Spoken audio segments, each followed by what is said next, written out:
నమస్తే, welcome to Janabheri news. ముందుగా headlines.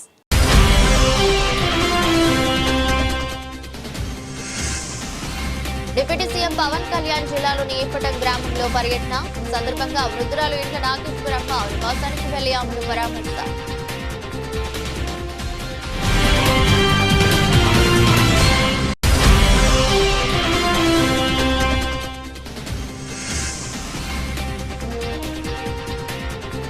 Rushikonda నిర్మాణాలపై మరో 2 ఫ్లోర్లు వేసుకోవచ్చు. పయ్యావుల కేసు.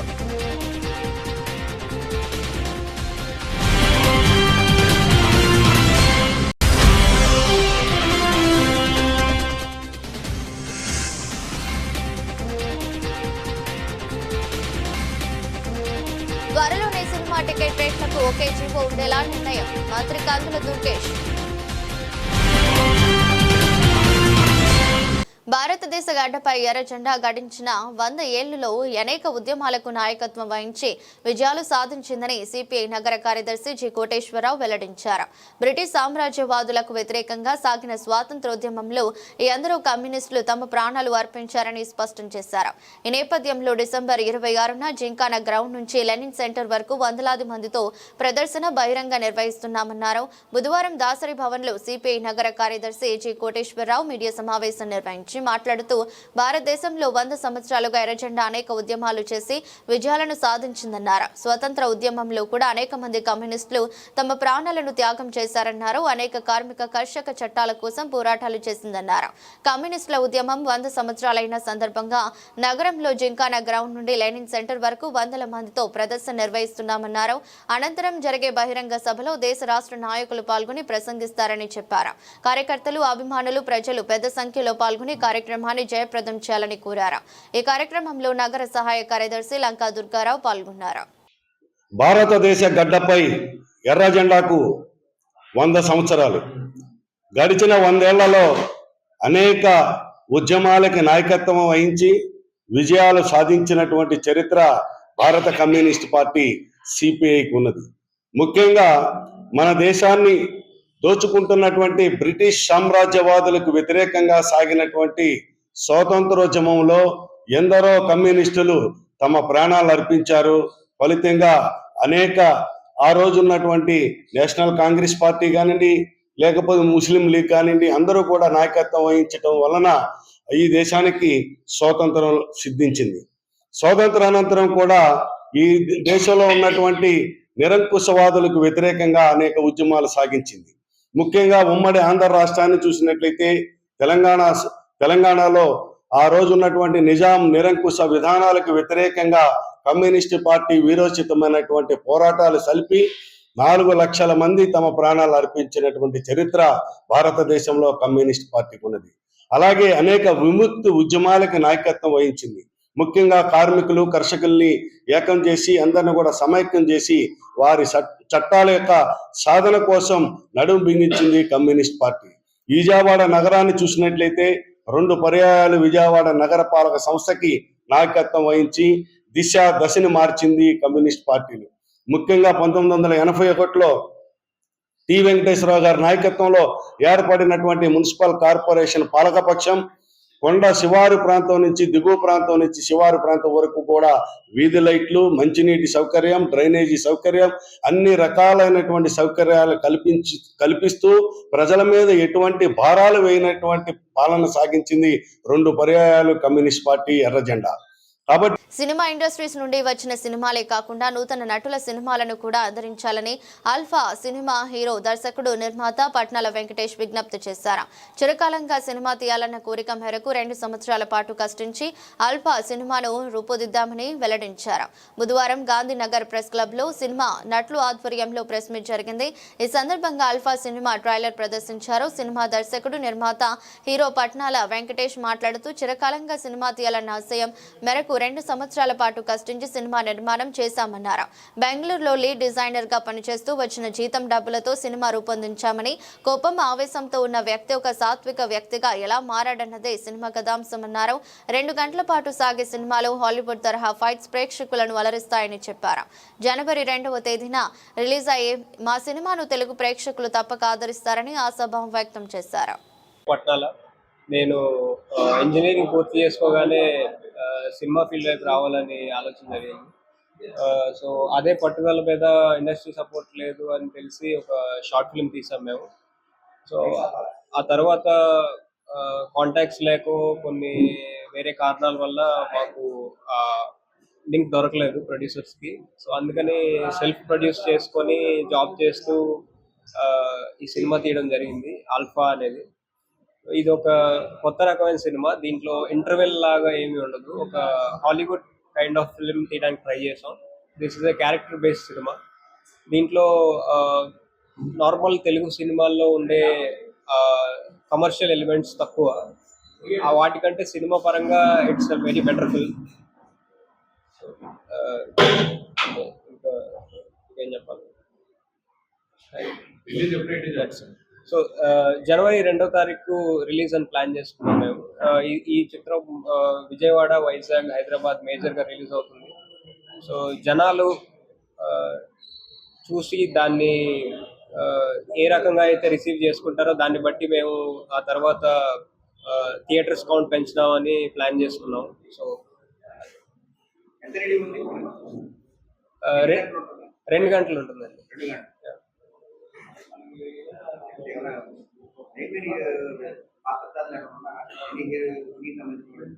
సినిమాకి సంబంధించిన వాళ్ళు ఎవరు లేరండి, కానీ ఒకటే విషయం కాన్ఫిడెన్స్ ఉందండి. ఒక కొత్త సినిమా లాగా మీకు అసలు అనిపించదు. నేను ఈ సినిమా చాలా మంది ప్రతి వయసు కేటగిరీ వాళ్ళకి చూపించాను.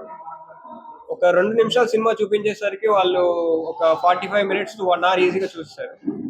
ఆ తర్వాత నేను కట్ చేయాల్సి వచ్చింది, సినిమా ఆపేసి ఇంకా తర్వాత థియేటర్లో చూడండి అని చెప్పాను చాలాసార్లు. సో ఏ పాయింట్లో మీకు ఇది కొత్తగా తీసిన సినిమా, కొత్త డైరెక్టర్, కొత్త రైటర్ తీసిన సినిమాలు అనిపించదు. It's only my craft. నా క్రాఫ్ట్ మీద బిలీఫ్ తో ఇక్కడ దాకా వచ్చాను. రాష్ట్ర అభివృద్ధికి ఉన్నత విద్య, సమర్థవంతమైన యువత ఎంతో అవసరమని, అందుకు అనుగుణమైన చర్యలు రాష్ట్ర ప్రభుత్వాలు తీసుకోవాలని ఏబీవీపీ రాష్ట్ర కార్యదర్శి యాగంటి వెంకట గోపి పేర్కొన్నారు. రాష్ట్ర ప్రభుత్వం ప్రైవేటు యాజమాన్యాలకు అనుమతులు ఇస్తూ పేద, బడుగు, బలహీన వర్గాలకు విద్యను దూరం చేసే విధంగా వ్యవహరిస్తోందని ఆరోపణలు చేశారు. ప్రెస్ క్లబ్ లో అఖిల భారతీయ విద్యార్థి పరిషత్ రాష్ట్ర కార్యదర్శి యాగంటి వెంకట గోపి ఆధ్వర్యంలో విలేకరుల సమావేశం జరిగింది. కార్యక్రమంలో ఏబీవీపీ రాష్ట్ర కార్యదర్శి యాగంటి వెంకట గోపి, ఎన్టీఆర్ జిల్లా కన్వీనర్ దుర్గారావు, జాతీయ కార్యవర్గ సభ్యులు కిరణ్, రాష్ట్ర కార్యవర్గ సభ్యులు Jayasai, state media incharge Mallikarjuna పాల్గొన్నారు. ఈ సందర్భంగా మాట్లాడుతూ అఖిల భారతీయ విద్యార్థి పరిషత్ ఆంధ్రప్రదేశ్ రాష్ట్ర 44వ రాష్ట్ర మహాసభలు 19, 20, 21 ఒంగోలు నగరంలో విజయవంతంగా జరిగాయన్నారు. రాష్ట్రంలో ఉన్నటువంటి పలు సమస్యలపై 3 తీర్మానాలను ఆమోదించడం జరిగిందన్నారు. రాష్ట్రంలోని అన్ని విశ్వవిద్యాలయాల్లో ఖాళీగా ఉన్నటువంటి బోధనేతర సిబ్బందిని భర్తీ చేయాలన్నారు. ధరలకు అనుగుణంగా మెస్ ఛార్జీలు పెంచాలని, విద్యార్థి సంఘాల ఎన్నికలు నిర్వహించాలని ప్రభుత్వాన్ని డిమాండ్ చేశారు. అందరికీ నమస్కారం. యాగంటి వెంకట గోపి, ఏబీవీపీ రాష్ట్ర కార్యదర్శి. ఉక్కు సంకల్పం, వజ్ర కఠోరమైన దీక్ష ఉన్నటువంటి యువత ఉంటే ఈ దేశం యొక్క భవిష్యత్తు మార్చగలము అన్నటువంటి స్వామి వివేకానంద స్ఫూర్తితో ఆ రోజు 1949 జూలై 9వ ఢిల్లీ విశ్వవిద్యాలయంలో 5గురితో స్టార్ట్ అయినటువంటి అఖిల భారతీయ విద్యార్థి పరిషత్ ఈరోజు దశ దిశలుగా వ్యాప్తి చెంది ప్రపంచంలోనే 76,98,448 పైచిలకు మెంబర్షిప్తో, సభ్యత్వంతో ప్రపంచంలోనే అతిపెద్ద విద్యార్థి సంఘంగా ఎదిగింది. ఈ 77 సంవత్సరాల యొక్క ఏబీవీపీ జర్నీలో ఎన్నో ఆటుపోట్లు ఎదుర్కొంటున్నప్పటికీ ఇప్పటికి కూడా ప్రతి సంవత్సరం ఇదొక్క యువతలో, ఈ యొక్క మా కార్యకర్తల్లో స్ఫూర్తి నింపేలాగా, వీళ్ళ ఉత్సాహం నింపేలాగా ప్రతి సంవత్సరం కూడా జాతీయ మహాసభలు మరియు రాష్ట్ర మహాసభలు చేయడం అనేది ఏబీవీపీ యొక్క ఆనవాయితీ. అలాగే ఈ సంవత్సరం కూడా 44వ ఆంధ్రప్రదేశ్ ఏబీవీపీ రాష్ట్ర మహాసభలను మొట్టమొదటిసారి ఒంగోలు నగరంలో అంగరంగ వైభవంగా నిర్వహించుకోవడం జరిగింది. ఏదైతే ఈ డిసెంబర్ 19, 20, 21 తారీఖుల్లో ఒంగోలు నగరంలోని విష్ణుప్రియ కన్వెన్షన్ హాల్లో ఈ యొక్క రాష్ట్ర మహాసభలు నిర్వహించుకోవడం జరిగింది. ఈ రాష్ట్ర మహాసభల్లో ప్రత్యేకంగా రావాల్సినటువంటి ప్రతినిధులు 600 మంది ఉండగా 487 మంది ప్రతినిధులు ఈ యొక్క రాష్ట్ర మహాసభలు హాజరయ్యారు. దానికి మొదటి రోజు ఇనాగ్రేషన్ కి, ఉద్ఘాటనకి ముఖ్య అతిథిగా chief former chief information commissioner గారు ఎవరైతే డాక్టర్ హీరాలాల్ సమీరా గారు అటెండ్ అవ్వడం జరిగింది. ఈయన మాట్లాడుతూ ఏబీవీపీ మాత్రమే విద్యార్థులు నాయకులుగా తీర్చగలిగేటువంటి విశ్వవిద్యాలయంగా ఈరోజు దేశంలో ఉన్నట్టు. నా పేరు కిరణ్ కుమార్, నేను ఏబీవీపీ జాతీయ కార్యవర్గ సభ్యుడిని. అయితే మా సోదరుడు రాష్ట్ర కార్యదర్శి చెప్పినట్టుగా 44వ రాష్ట్ర మహాసభల వేదికగా ఈ రాష్ట్ర ప్రభుత్వానికి అఖిల భారతీయ విద్యార్థి పరిషత్ చురకలు అంటించడం జరిగింది. ఈ రాష్ట్రంలో విద్యా వ్యవస్థ యొక్క పరిస్థితి ఏ విధంగా ఉంది అంటే, నిండు సమస్యలతో నిండిన కొండల విద్యార్థులు దాహం తీర్చినటువంటి పరిస్థితుల్లో ఈ ప్రభుత్వం ఉంది. 2014లో బైఫర్కేషన్ జరిగిన తర్వాత ఈ రాష్ట్రంలో ప్రభుత్వాలు మారుతూ వస్తున్నాయి, కానీ ఇక్కడ ఉన్నటువంటి విద్యార్థుల యొక్క సమస్యల గురించి పట్టించుకునేటువంటి పరిస్థితుల్లో ఇక్కడ ప్రభుత్వాలు లేవు. ఏ విధంగా అయితే ఈ రాష్ట్రానికి రాజధాని విషయంలో ప్రభుత్వాలు, ఈ ప్రతిపక్షం మరియు ఈ గవర్నమెంట్ ఎవరైతే కొట్టుకుంటూ ఉన్నారో వాళ్ళెవరు కూడా ఈ రాష్ట్రంలో ఉన్నటువంటి విద్యార్థుల మీద కాన్సన్ట్రేట్ చేయలేనటువంటి పరిస్థితుల్లో ఉన్నారు.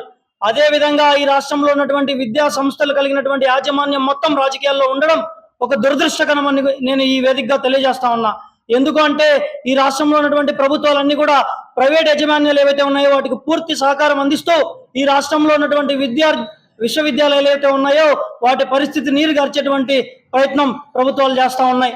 అదే విధంగా ప్రైవేట్ యాజమాన్యాలు ప్రైవేట్ యూనివర్సిటీలకు పర్మిషన్లు ఇస్తూ పేద బడుగు బలహీన వర్గాలకు సంబంధించినటువంటి విద్యార్థుల యొక్క రక్తం తాగుతూ ఈ రాష్ట్రంలో ప్రభుత్వాలు చలానీ అవుతున్నాయని చెప్పి కూడా తెలియజేస్తా ఉన్నాం. అదే విధంగా ఈ రాష్ట్రంలో బడ్జెట్ అలొకేషన్ విద్యా సంస్థలకు సరిగ్గా లేక సాంఘిక సంక్షేమ హాస్టల్స్ యొక్క పరిస్థితి ఎలా ఉంది అంటే మనందరం కూడా తెలుసుకోవాల్సినటువంటి పరిస్థితి ఉంది. కనీసం 3 పూట్ల కడుపు నిండా భోజనం తినలేనటువంటి పరిస్థితుల్లో విద్యార్థులు ఉన్నారు. అటువంటి పరిస్థితుల్లో ఈ రాష్ట్రంలో విద్య కొనసాగాలి, ఈ దేశం యొక్క భవిష్యత్తు కనుక మారాలి అంటే ఇది ఇంకొక క్వశ్చన్ మార్క్ కింద తయారైనటువంటి పరిస్థితి ఉంది. కాబట్టి నేను ఈ ప్రభుత్వానికి ఈ ప్రెస్ మీట్ ద్వారా ఒకటే తెలియజేస్తా ఉన్నా, ఈ రాష్ట్రంలో ఉన్నటువంటి విద్యార్థి సమస్యలు ఏవైతే ఉన్నాయో వాటిని పూర్తి స్థాయిలో సొల్యూషన్స్ ఈ ప్రభుత్వం ఇవ్వాల్సినటువంటి బాధ్యత ప్రభుత్వం పైన ఉంది.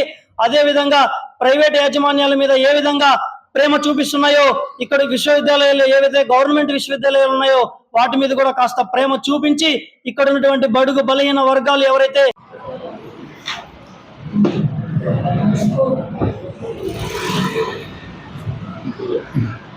నమస్తే, మల్లికార్జున, ఏబీవీపీ ఆంధ్రప్రదేశ్ రాష్ట్ర మీడియా ఇన్ఛార్జ్. అఖిల భారతీయ విద్యార్థి పరిషత్ ఏబీవీపీ ఆధ్వర్యంలో ఈరోజు విజయవాడ నగరంలో మీడియా సమావేశం నిర్వహించడం జరిగింది. ఈ మీడియా సమావేశానికి ఇచ్చేసినటువంటి మీడియా ప్రతినిధులకు నమస్కారాలు తెలియజేస్తూ, ఈ మీడియా సమావేశానికి ముఖ్య అతిథిగా విచ్చేసినటువంటి ఏబీవీపీ రాష్ట్ర కార్యదర్శి వెంకట గోపి, అలాగే అటు సైడ్ ఉన్నవారు ఏబీవీపీ జాతీయ కార్యవర్గ సభ్యులు కిరణ్ కుమార్ విశాఖపట్నం, దుర్గాస్వామి దుర్గారావు ఎన్టీఆర్ జిల్లా కన్వీనర్, జై సాయి రాష్ట్ర కార్యవర్గ సభ్యులు. ఈ కార్యక్రమాన్ని రాష్ట్ర కార్యదర్శి గారు కొనసాగిస్తారు. పోలీసులు తన తమ్ముడు పండుపై అక్రమంగా కేసులు బనాయించి అరెస్టులు చేస్తున్నారని రౌడీ షీటర్ పండు అక్క కొండూరు నాగలక్ష్మి ఆవేదన వ్యక్తం చేశారు. పోలీసులే తన తమ్ముడిని బెజవాడ రౌడీగా చిత్రీకరించారని ఆరోపణలు చేశారు. తన తమ్ముడిపై పెట్టిన కేసులు అబద్ధమని స్పష్టం చేశారు. పోలీసులు తన తమ్ముడిపై అక్రమంగా కేసులు పెట్టి వేధిస్తున్నారని బుధవారం గాంధీనగర్ ప్రెస్ క్లబ్ లో రౌడీ షీటర్ పండు అక్క కొండూరు నాగలక్ష్మి మీడియా సమావేశం జరిగింది. ఈ సందర్భంగా మాట్లాడుతూ బెజవాడ రౌడీ అని ముద్ర వేసి పలు అక్రమ కేసులలో అరెస్ట్ చేసి పోలీసులు తన తమ్ముడిని వేధిస్తున్నారు, రౌడీ షీట్ ఉన్నంత మాత్రాన తప్పుడు కేసులు పెడతారని ప్రశ్నించారు. పండుపై పెట్టిన కేసులు రిమాండ్ రిపోర్టులు అబద్ధం అన్నారు. ఫ్రెండ్లీ పోలీసింగ్ మాటల్లోనే కానీ చేతల్లో లేదని, పోలీసుల వేధింపుల నేపథ్యంలో తన తల్లి మానసిక వేదనకు గురై మరణించిందన్నారు. పోలీసుల నిర్వాహకంపై డీజీపీకి జీపీఆర్ఎస్ లో వినతి పత్రాలు ఇచ్చామని అయినా స్పందన లేదన్నారు. తన తమ్ముడుకు కానీ తన కుటుంబానికి కానీ హాని జరిగితే పోలీసులు ప్రభుత్వమే బాధ్యత వహించాలన్నారు. తమ్ముడిపై పెట్టిన కేసులను తీసివేసి వేధింపులను మానుకోవాలన్నారు. వాళ్ళకి ఎక్స్ప్లెయిన్ చేయండి, సమయం కేటాయించండి, వినండి అంటున్నారు. బట్ అక్కడ వాస్తవానికి రియాలిటీ వచ్చినప్పుడు పీజీఆర్ఎస్ మనం కంప్లైంట్ ఇస్తుంటే మనం ఇచ్చే కంప్లైంట్ ఒకటే, వాళ్ళు ఇచ్చే రిప్లై ఒకటే. మనం గట్టిగా కంప్లైంట్ ఇస్తే ఏమంటున్నారు సార్, మీరు అందుబాటులో లేరు, మీరు రాలేదు కాబట్టి క్లోజ్ చేస్తున్నాం అంటున్నారు సార్. నేను 3 సార్లు పీజీఆర్ఎస్ లో కంప్లైంట్ ఇచ్చాను సార్. మా తమ్ముడి మీద ఫాల్స్ కేసులు పెడుతున్నారు, సీసీ కెమెరా ఫుటేజ్ ని భద్రపరచండి అని చెప్పిస్తే వాళ్ళు పద్దాగా ఏమంటున్నారు, నువ్వు స్టేట్మెంట్ ఇస్తా, అమ్మాయి అవైలబుల్ గా లేదు, స్టేట్మెంట్ ఇచ్చలేదు అంటున్నారు సార్. నేను స్టేట్మెంట్లు ఇచ్చినట్లు నా దగ్గర ప్రూఫ్స్ ఉన్నాయి సార్. అంటే ఇవన్నీ కాదండి, మీరు ఇప్పుడు ప్రెస్ మీట్ పెట్టారు, మీకు కావాల్సిన న్యాయం ఏంటి? ఇప్పుడు ఇన్ని కేసులు పెట్టినప్పుడు మీరు పెట్టలేని ప్రెస్ మీట్ ఫస్ట్ టైం మీరే చెప్పారు, ఇప్పుడు ప్రెస్ మీట్ వచ్చారని. అసలు మీరు ప్రెస్ మీట్ పెట్టడానికి ఈ నడిపించడం వాళ్ళు వచ్చారా, కేసులు పెట్టించడం వాళ్ళు వచ్చారా? తప్పుడు కేసులు పెడుతున్నారు సార్. మా అమ్మగారు చనిపోయారు ఈ తప్పుడు కేసు కారణంగా. మా తమ్ముడి మీద NDPS తప్పుడు కేసు పెట్టారు 6 నెలల క్రితము. ఆ కేసు కారణంగా మా అమ్మగారు డిప్రెషన్ లోకి వెళ్ళిపోయి చనిపోయారు. మా అమ్మగారు చనిపోయినా రుషికొండపై ఇప్పుడు తలబద్దలు కొట్టుకోవడానికి ఆనాటి ప్రభుత్వమే కారణమని ఏపీ టూరిజం శాఖ మంత్రి కందుల దుర్గేష్ విమర్శించారు. ఆదాయం వచ్చే భవనాలు కూల్చి ప్యాలెస్ కట్టారని మండిపడ్డారు. మరోసారి రుషికొండ వినియోగంపై చర్చ జరుగుతుందన్నారు. అనేక ప్రపోజల్స్ వస్తున్నాయని, వైబుల్ ప్రాజెక్టు ఏంటి అనే అంశంపై దృష్టి పెట్టామని తెలిపారు. సముద్రం అటు పోట్ల వల్ల రుషికొండ కింద 9 ఎకరాలు 2 ఎకరాలు మాత్రమే అందుబాటులోకి వస్తాయన్నారు. 7 ఎకరాలు CRZ నిబంధనల పరిధిలో ఉంటాయని మంత్రి కందుల దుర్గేష్ వెల్లడించారు. కాగా రుషికొండ ప్యాలెస్ ను ఎలా వినియోగించాలన్న అంశంపై ప్రభుత్వం ఏర్పాటు చేసిన కేబినెట్ సబ్ కమిటీ 3వ భేటీ జరిగింది. సచివాలయంలో జరిగిన ఈ సమావేశంలో మంత్రులు పయావుల కేశవ్, కందుల దుర్గేష్, పర్యాటక శాఖ special chief secretary Ajay Jain, tourism MD APTA CEO Amrapali Kata, పర్యాటక శాఖ అధికారులు పాల్గొనగా మంత్రి డోలా బాలవీరాంజనేయ స్వామి వర్చువల్ గా పాల్గొన్నారు. అందరికీ నమస్కారం. విశాఖపట్నం రుషికొండ మీద నిర్మించినటువంటి ప్యాలెస్లు ఏవైతే ఉన్నాయో వాటిని ఏ రకంగా ఉపయోగంలోకి తేవాలి అనే దాని మీద మంత్రుల కమిటీ సమావేశం జరిగింది. 100 కోట్ల రూపాయలు ఖర్చు పెట్టి నిర్మించినటువంటి వాటిని ఏ రకంగా సద్వినియోగం చేయాలన్నప్పుడు వాటిని మెజారిటీ హాస్పిటాలిటీ ఇండస్ట్రీ అంటే హోటల్స్కో లేక ఆ రకమైనటువంటి ఉపయోగంలోకి వచ్చే వాటికి ఇవ్వాలని చూసినప్పుడు అక్కడ ఉన్నటువంటి నిర్మాణాలు అవి హోటల్ కన్వీనియంట్గా లేవు, మాకు అదనంగా ప్లేస్ కావాలి అని అడిగారు. అదనంగా ప్లేస్ అడిగితే దానికి కొండ కిందనే ఒక 9 ఎకర్స్ ఉందని చెప్పి ఐడెంటిఫై చేశాం. ఆ 9 ఎకర్స్ ఇది ఇస్తాము అని అంటే దేశంలోనే పెద్ద హోటల్ సంస్థలన్నీ కూడా వచ్చి అప్లై చేశాయి. అయితే దాన్ని ఇవాళ డీటెయిల్డ్గా వెళ్ళి అనలైజ్ చేసినప్పుడు ఆ కింద ఉన్నటువంటి ల్యాండ్ 9 ఎకర్స్ అనుకుంటే ఆ 9 ఎకర్స్లో 7 ఎకర్స్ CRZ నిబంధనల కింద ఏ రకమైనటువంటి నిర్మాణాలు చేపట్టడానికి అవకాశం లేదు. అంటే కేవలం 2 ఎకరాలే మిగులుతుంది. ఇది ఒక కొత్త సవాల్ ఈరోజు మా కమిటీ సమావేశం ముందుకు వచ్చింది. ఎందుకంటే చాలా డీటెయిల్డ్గా మనం మ్యాపింగ్ చేయించిన తర్వాత సో ఇవాళ మళ్ళీ ఇంకొక సైడు గవర్నమెంట్ ల్యాండ్ ఏమైనా ఉందా అనేటువంటిది ఆల్టర్నేటివ్ చూసి ఎల్లుండి మళ్ళీ 2-3 ఆప్షన్స్ని స్టడీ చేసుకుని సర్వే చేసుకుని 28th మళ్ళీ ఒక ఆన్లైన్ మీటింగ్ అరేంజ్ చేసుకునే రకంగా ఏర్పాటు చేసుకోవడం జరిగింది. ప్లస్ ఇంకొక ఇన్నోవేటివ్గా కూడా ఆలోచించడం జరిగింది. ఇప్పుడు ఏవైతే బిల్డింగ్స్ కన్స్ట్రక్ట్ చేశారో వాటిలో ఇంకా ఒక 60,000 చదరపు అడుగుల నిర్మాణం చేపట్టే అవకాశం ఉంది. అంటే ఆ భవంతుల పైన. సో ఆ ఆప్షన్ని కూడా పరిశీలించమని అడిగాం. స్ట్రక్చరల్ స్టెబిలిటీతో పాటు ఇంకొక 2 ఫ్లోర్స్ వేసుకుంటే అక్కడే ఒక 100 రూమ్స్. కూటమి ప్రభుత్వం అధికారంలోనికి వచ్చాక సీఎం చంద్రబాబు నినాదం ఒకటే, ఒక్కో కుటుంబానికి ఒక్కో పారిశ్రామికవేత్తను తయారు చేయడం కోసం అనేక చర్యలు చేపట్టిందని విజయవాడ ఎంపీ కేశినేని శివనాథ్ స్పష్టం చేశారు. ఆ దిశగానే మొత్తం 12 రకాల శిక్షణ కార్యక్రమాలను కేశినేని ఫౌండేషన్ ఎంపిక చేసుకుని శిక్షణను అందిస్తున్నామని చెప్పారు. ఎన్టీఆర్ పార్లమెంట్ పరిధిలోని ప్రజలకు ప్రత్యేకంగా మష్రూమ్, తేనె పరిశ్రమ, పెస్ట్ కంట్రోల్, దోమల నివారణ, బొద్దింకల నివారణ, ఇతర శిక్షణ కార్యక్రమాలను అందిస్తున్నామని తెలిపారు. ఎంపీ కార్యాలయంలో ఏర్పాటు చేసిన విలేకరుల సమావేశంలో శివనాథ్ మాట్లాడుతూ 250 మందిని NIRDకి మహిళలను పంపించామని, చివరికి వారికి మార్కెటింగ్ సపోర్ట్ కూడా తాము ఇస్తామని తెలిపారు. ఆన్లైన్ మార్కెటింగ్ కూడా చేయించి విప్లవాత్మక మార్పులకు శ్రీకారం చుట్టనున్నామని చెప్పారు. 2024 ఎన్నికల్లో కూటమి ప్రభుత్వం అధికారంలోకి వచ్చినాక మహిళల ఆర్థిక పరిస్థితులు మళ్ళా పూర్వ వైభవం పొందటం మొదలైంది. మహిళా సాధికారిత అనేది ఈ ప్రభుత్వం యొక్క మొదటి ప్రాధాన్యత అంశం. ఆనాడు రూపాయి పొదుపని డ్వాక్రా మహిళలను పెట్టింది ఈనాటి ముఖ్యమంత్రి చంద్రబాబు నాయుడు గారు. అది ఒక మహిళల ప్రగతిలో, ఆర్థిక స్వావలంబనలో ఒక విప్లవాత్మకమైనటువంటి పథకంగా ఇవాళ దేశానికే ఆదర్శంగా నిలిచింది డ్వాక్రా గ్రూపులు. ఈరోజు ప్రభుత్వ పరంగా దాదాపు 1 కోటి గ్రూపులు, 1 కోటి మంది మహిళలు డ్వాక్రా గ్రూపుల్లో పెద్ద ఎత్తున తమ భర్తలు సంపాదించేది కాకుండా తమ ఖాళీగా ఉన్న సమయంలో ఇంటి దగ్గరే ఏదో ఒకటి చేసుకొని కుటుంబానికి అండగా ఉండేదానికి వాళ్ళకి అన్ని రకాలుగా ప్రభుత్వ పరంగా బ్యాంకు లోన్లు ఇప్పిస్తున్నాం. వాళ్ళకి వచ్చే వడ్డీల్ని ప్రభుత్వ పరంగా వడ్డీలు కడుతున్నాం. అన్ని రకాలుగా కూడా ఈ డ్వాక్రా గ్రూపులకి అండగా ఉంటా ఉన్నాం. అంతేకాకుండా విజయవాడ ఈ రోజున నారా చంద్రబాబు నాయుడు గారు ఆయన ముఖ్యమంత్రి అయిన ప్రతిసారి కూడా ఒక కొత్త పథకాన్ని ప్రవేశపెట్టి దానిలో మహిళలనే ప్రధాన లబ్ధిదారులుగా చేస్తూ అటు డ్వాక్రా గ్రూపులు చేసిన ఏ కార్యక్రమం చేసినా కూడా మహిళల్ని దృష్టిలో పెట్టుకొని దేశ జనాభాలో 50% పైగా ఉన్న మహిళల్ని ఆర్థికంగా అభివృద్ధి పరచాలి, తద్వారా ఒక మహిళనే కుటుంబంలో ఆర్థిక పరంగా ముందుకు తీసుకువెళ్తే కుటుంబం అంతా ముందుకెళ్ళే అవకాశం ఉంది. పురుషులతో పోలిస్తే మహిళలు శక్తివంతులని ఈ దేశంలో గుర్తించిన మొట్టమొదటి ముఖ్యమంత్రి ఎవరు ఉన్నారంటే అది నారా చంద్రబాబు నాయుడు. సో ఆ విషయాల్లోనే అనేకమైన ప్రయోగాలు సత్ఫలితాలు ఇవ్వటమే కాకుండా ఈ రోజున మహిళలు చక్కగా వాళ్ళ కాళ్ళ మీద వాళ్ళు నిలబడి పురుషుడి మీద ఆధారపడకుండా తన కుటుంబాలు తను పోషించిన స్థితికి ఈ రాష్ట్రంలో వచ్చిందంటే ఇది భారతదేశానికి ఒక మార్గదర్శకం ఆంధ్ర రాష్ట్రం అనేది మనందరికీ తెలుసు.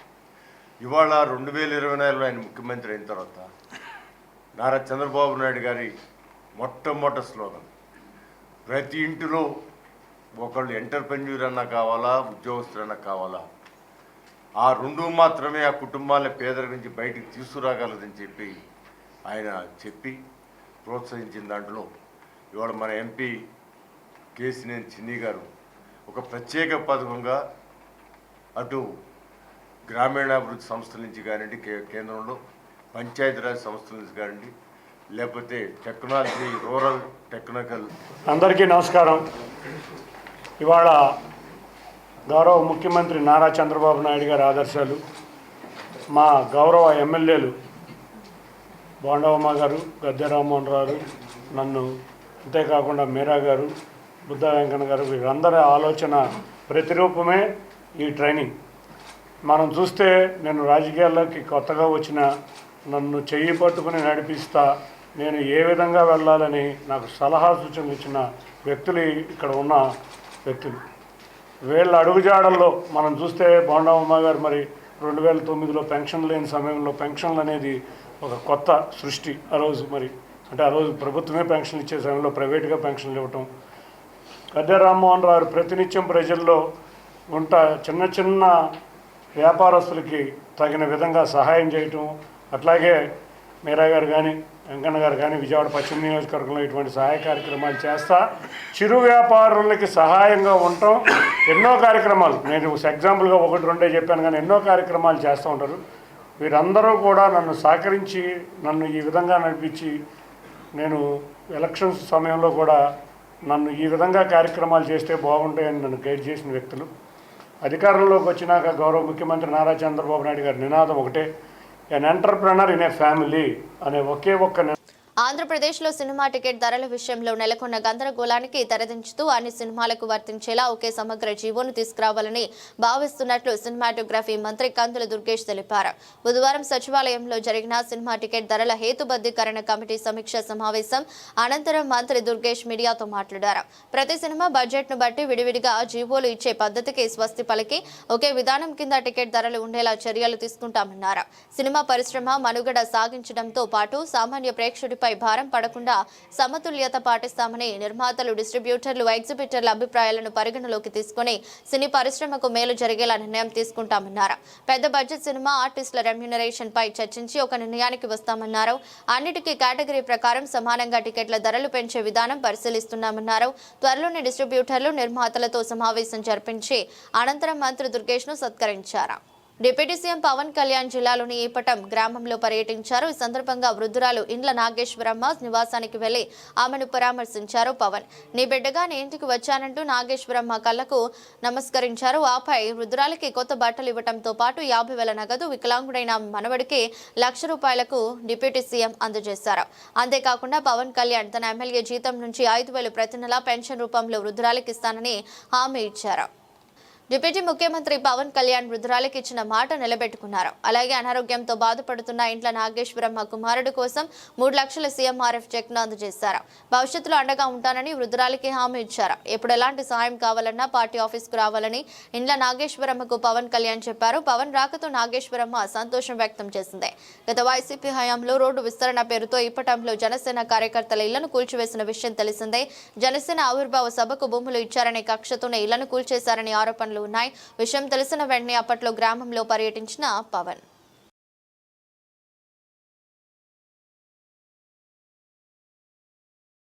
డ్వాక్రా ఎస్హెచ్జి మహిళా గ్రూపులకు 1,450 కోట్ల రుణాలను పెద్ద ఎత్తున అందజేయడం అభినందనీయమని రూరల్ బ్యాంకింగ్ ఎస్ఎల్బీసీ ఆర్ఆర్బీ ప్రధాన కార్యదర్శి వి Chandrasekharan, DRDA Velugu NTR district project director ANB Nanchara రావులు తెలిపారు. మహిళలు బిజినెస్ రంగాలలో రాణించాలని ఇండియన్ బ్యాంక్ ప్రోత్సహిస్తుందని తెలిపారు. మహిళలకు మరిన్ని అవకాశాలు కల్పించేందుకు ఇండియన్ బ్యాంక్ కృషి చేస్తుందన్నారు. డ్వాక్రా మహిళా రుణాలు పై ఎస్హెచ్జి అవుట్ రీచ్ కంపెయిన్ కార్యక్రమం బందర్ రోడ్డు బిగ్ సి సింధులోని A+ కన్వెన్షన్ హాల్లో నిర్వహించారు. ఈ మేరకు డ్వాక్రా ఎస్హెచ్జి గ్రూప్ మహిళలకు 1,450 కోట్ల చెక్కులను అందజేశారు. ఈ సందర్భంగా మాట్లాడుతూ డ్వాక్రా ఎస్హెచ్జి గ్రూప్ మహిళలకు పెద్ద ఎత్తున 1,450 కోట్ల రుణాలను ఇవ్వడం సంతోషించదగ్గ విషయమన్నారు. ముఖ్య అతిథిగా రావటం నాకు చాలా సంతోషం. మరి ఈవేళ 1,450 crores ఎస్హెచ్జి ఉమెన్కి, అంటే కృష్ణా, ఎన్టీఆర్, విజయవాడ అర్బన్లో కూడా అన్నీ కలిపి చాలా మంచి అమౌంట్ని మనం ఎస్హెచ్జి గ్రూప్స్కి ఇవ్వటం చాలా సంతోషం. మరి ఇండియన్ బ్యాంక్ ఈ రకంగా చాలా మంచి ఈవేళ కూడా కొంతమంది స్టాల్స్ పెట్టించి వాళ్ళకి బిజినెస్ సెంటర్ అంటే స్టాల్స్ ఎలా హౌ టు మేనేజ్ అనే దాని మీద కూడా చెప్తూ చక్కటి కార్యక్రమాన్ని ఏర్పాటు చేసిన ఇండియన్ బ్యాంకు మేనేజ్మెంట్కి, ఇక్కడ ఉన్న అధికారులకి, ఇక్కడ వచ్చిన మేనేజర్స్కి అందరికీ నా హృదయపూర్వక అభినందనలు. మరి ఉమెన్ కూడా చాలా సంతోషంగా ఇక్కడికి వచ్చి ఈ యొక్క కార్యక్రమంలో పార్టిసిపేట్ చేసి అనేక మంది వాళ్ళ యొక్క శాంక్షన్ లెటర్స్ని మన డీజీఎం గారి దగ్గర, మన హెడ్స్ దగ్గర తీసుకోవడం, జనరల్ మేనేజర్ ఫైనాన్స్ సార్ దగ్గర తీసుకోవడం చాలా సంతోషం. మరి ఉమెన్కి ఈ రకంగా సపోర్ట్ చేస్తున్న ఇండియన్ బ్యాంకు ఇలాగే ముందు కూడా ఇంకా మంచి, అంటే ఇప్పుడు ఒక గ్రూప్కి మనం 20 lakhs ఇస్తున్నాము. ఆల్రెడీ నిన్న నాకు డీజీఎం గారు చెప్పడం కూడా 30-35 lakhs కూడా మనం వెళ్తున్నాం సార్. ఇఫ్ గ్రూప్ కనుక పొటెన్షియాలిటీ బాగుండి చేయగలిగే గ్రూప్లో అయితే మేము 30-35 lakhs కూడా వెళ్తున్నాం అన్నారు. చాలా సంతోషం అండి.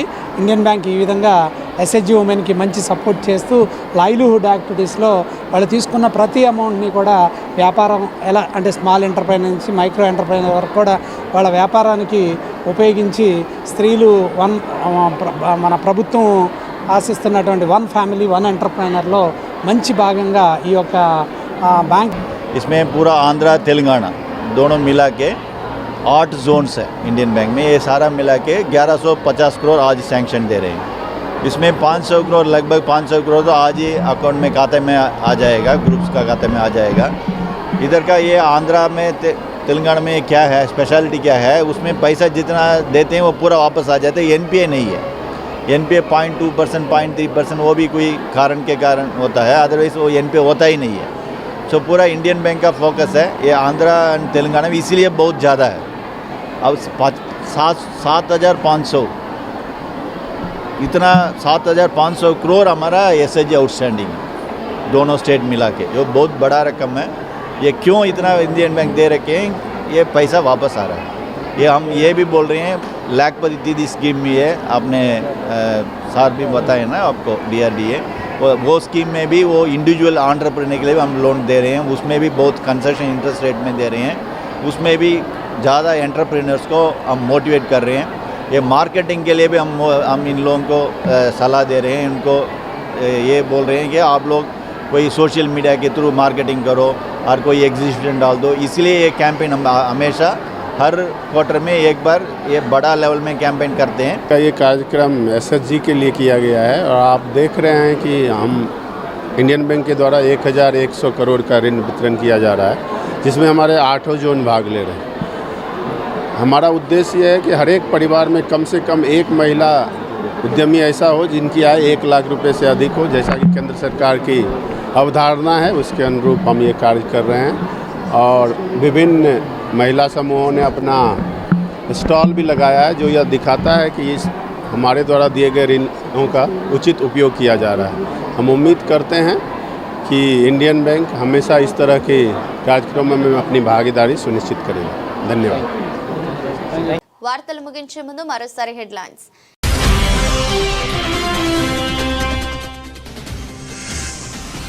డిప్యూటీ సీఎం పవన్ కళ్యాణ్ జిల్లాలోని ఏపటం గ్రామంలో పర్యటన సందర్భంగా వృద్ధురాలు ఇంట్ల నాగేశ్వరమ్మ నివాసానికి వెళ్లి ఆమెను పరామర్శ।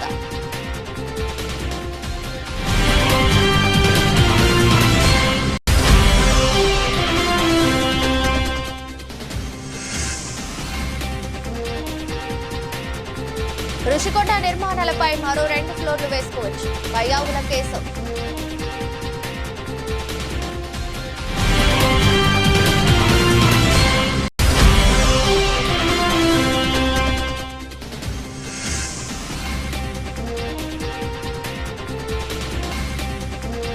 త్వరలోనే సినిమా టికెట్ రేట్లకు ఒకే జీవో ఉండేలా నిర్ణయం, మంత్రి కందుల దుర్గేష్।